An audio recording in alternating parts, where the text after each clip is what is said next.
پھر اسی طرح نبی صلی اللہ علیہ وسلم دن میں 100 بار استغفار کیا کرتے تھے. تو اس لیے ہم سب کو بھی کثرت سے استغفار کرنی چاہیے. استغفار بیماریوں کا علاج بھی ہے اور اللہ کے عذاب سے بچانے والا بھی، اللہ سبحانہ وتعالیٰ کی رحمت پانے کا ذریعہ ہے، اور پھر بارش کے نزول کا ذریعہ بھی ہے، زراعت میں برکت کا ذریعہ، کبیرہ اور صغیرہ گناہوں سے معافی کا ذریعہ، اچھا اعمال نامہ پانے کا ذریعہ، یعنی قیامت کے دن انسان کو جن کی بخشش ہوگی ان کو خوشخبری دی جائے گی اور ان کا نامہ اعمال جو ہے وہ بہترین نامہ اعمال ہوگا. پھر جنت میں درجات کی بلندی استغفار کی وجہ سے ہوگی. تو اس لیے ضروری ہے کہ ہم اٹھتے بیٹھتے اپنے گناہوں کی معافی مانگتے رہیں، اور استغفار کے لیے انسان اپنی زبان میں بھی اللہ تعالیٰ سے بخشش مانگ سکتا ہے، لیکن بہتر یہ ہے کہ اگر انسان قرآنی دعاؤں اور مسنون دعاؤں کا سہارا لے اور ان کو سیکھ بھی لے، کیونکہ یہ ہم سب کی ضرورت ہے. سورۃ نوح میں اللہ سبحانہ و تعالیٰ فرماتے ہیں، حضرت نوح علیہ السلام نے اپنی قوم کو استغفار کرنے کو کہا، اور کیا کہا؟ فَقُلْتُ اسْتَغْفِرُوا رَبَّكُمْ، میں نے اپنی قوم سے کہا کہ اپنے رب سے استغفار کرو، اپنے رب سے معافی مانگو. تو نتیجہ کیا ہوگا؟ اِنَّهُ كَانَ غَفَّارًا، بے شک وہ بہت زیادہ معاف کرنے والا ہے. يُرْسِلِ السَّمَاءَ عَلَيْكُمْ مِدْرَارًا، تم پر آسمان سے خوب بارشیں برسائے گا، آسمان کو تم پر برسنے والا بنا دے گا. وَيُمْدِدْكُمْ بِأَمْوَالٍ وَبَنِينَ، تمہیں مال اور بیٹوں سے مدد دے گا. وَيَجْعَلْ لَكُمْ جَنَّاتٍ، تمہارے لیے باغات بنائے گا. وَيَجْعَلْ لَكُمْ أَنْهَارًا، اور تمہارے لیے نہریں جاری کر دے گا. آپ دیکھیں کہ ایک انسان کی خواہش کیا ہوتی ہے کہ اس کو کیا کچھ ملے، یعنی رہنے کا مقام اور حالات جو ہیں وہ پرسکون ہو. پھر اس کے بعد یہ کہ مال ہوں، بیٹے ہوں، باغ ہوں، اور زندگی کی اور آرائشیں اور نعمتیں ہوں. یہ ساری چیزیں کہاں سے ملتی ہیں، کیسے ملتی ہیں؟ استغفار سے ملتی ہیں. عام طور پر لوگ پریشان ہوتے ہیں، دکھی ہوتے ہیں. مثلا ایک شخص ایک بزرگ کی محفل میں آیا اور اس نے کہا کہ میرے حالات بہت تنگ ہیں، مجھے بہت پریشانی ہے، میرا رزق بہت تنگ ہے، تو آپ مجھے کوئی وظیفہ بتائیے. تو انہوں نے اس کو کہا کہ کثرت سے استغفار پڑھو. دوسرا آیا، اس نے کہا بچوں کی شادی نہیں ہوتی، تو آپ نے اس کو بھی کیا بتایا کہ کثرت سے استغفار کرو. تیسرا آیا تو کہنے لگا کہ بہت قحط سالی ہے، فصلیں اچھی نہیں ہوتی، تو آپ نے اس کو بھی استغفار کا بتایا.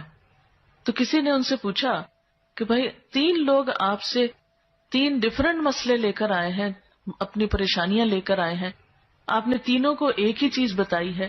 تو اس پر انہوں نے یہی سورۃ نوح کی آیت پڑھ کر سنائی کہ دیکھو یہ قرآن میں اللہ کا وعدہ ہے، اور اللہ کا وعدہ سچا ہے.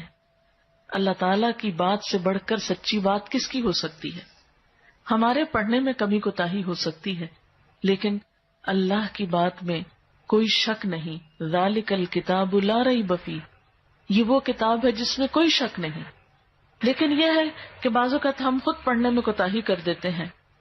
تو جن کا رشتہ نہ ہو رہا ہو وہ بھی، جن کا ہو چکا ہو اور شادی کے پرابلمز ہو وہ بھی، جن کا ہو چکا اور پھر بچے نہ ہو وہ بھی، ان سب کے لیے ایک ہی وظیفہ ہے، اور وہ کیا ہے؟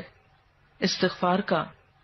پھر اسی طرح ایک اور جگہ پر ایک اور پیغمبر نے اپنے لوگوں سے کہا وَاسْتَغْفِرُوا رَبَّكُمْ ثُمَّ تُوبُوا إِلَيْهِ إِنَّ رَبِّي رَحِيمٌ وَدُودٌ، اپنے رب سے معافی مانگو اور اس کی طرف پلٹ آؤ، بے شک میرا رب رحیم ہے اور اپنی مخلوق سے بہت محبت رکھتا ہے. یعنی جب کسی بندے پر کوئی تکلیف آتی ہے تو ایسا نہیں کہ اللہ تعالیٰ اس پر خوش ہوتے ہیں اور جان بوجھ کے ستانا چاہتے ہیں بندوں کو. اللہ تو بندوں کے حق میں بہت مہربان ہے. پھر سوال یہ پیدا ہوتا ہے کہ تکلیف آتی کیوں؟ اگر وہ ہم سے محبت کرتا ہے اور وہ بہت مہربان ہے. تو بات یہ ہے کہ کچھ چیزیں ہم اچھے حالات میں سیکھتے ہیں اور کچھ چیزیں ہم ہارڈ شپ سے سیکھتے ہیں. کچھ نعمتوں کی قدر ہم اچھے طریقے سے ویسے ہی کر لیتے ہیں، اور کچھ چیزوں کی قدر ہمیں اس وقت آتی ہے جب کوئی مشکل پیش آتی ہے. آپ دیکھیے کہ اس کی مثال یوں ہی ہے کہ جیسے کچھ کھانے آپ کچے ہی کھا لیتے ہیں، جیسے فروٹس وغیرہ ہیں، آپ کو پکانے کی ضرورت نہیں ہوتی، لیکن کچھ کھانے آپ کو پکا کر کھانے ہوتے ہیں. اسی طرح زندگی میں کچھ حالات ایسے ہوتے ہیں کہ جن میں آپ آرام سے سیکھ جاتے ہیں. یا کچھ باتیں آپ کو بغیر کسی مشکل کے سمجھ میں آ جاتی ہیں، لیکن کچھ باتیں آپ کو مشکل آنے پر سمجھ آتی ہیں. اور جس طرح انسان پختہ اور میچیور ہوتا ہے مشکلات میں، آپ نے دیکھا ہوگا کہ جو بچے ہارڈ شپس میں پلتے ہیں وہ بڑے ہو کر ان میں اسٹیمنا زیادہ ہوتا ہے، لیکن جو بچے بہت نعمتوں میں اور نازوں میں پلتے ہیں وہ اتنے بہادر اور اتنے ہمت والے نہیں ہوتے. اس لیے دھوپ اور چھاؤں، غم اور خوشی، دونوں اس کائنات کا حسن ہے. دن اور رات ایک بہت بڑی نشانی ہے ہمارے لیے.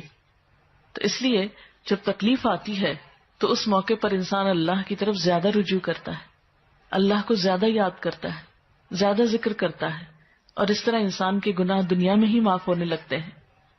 ایک اور جگہ پر آتا ہے وَأَنِ اسْتَغْفِرُوا رَبَّكُمْ ثُمَّ تُوبُوا إِلَيْهِ يُمَتِّعْكُمْ مَتَاعًا حَسَنًا، اور یہ کہ تم اپنے رب سے معافی چاہو اور اس کی طرف پلٹ آؤ تو وہ تم کو اچھا سامان زندگی دے گا. یعنی دنیا کی اچھی نعمتیں کس سے ملیں گی؟ استغفار سے.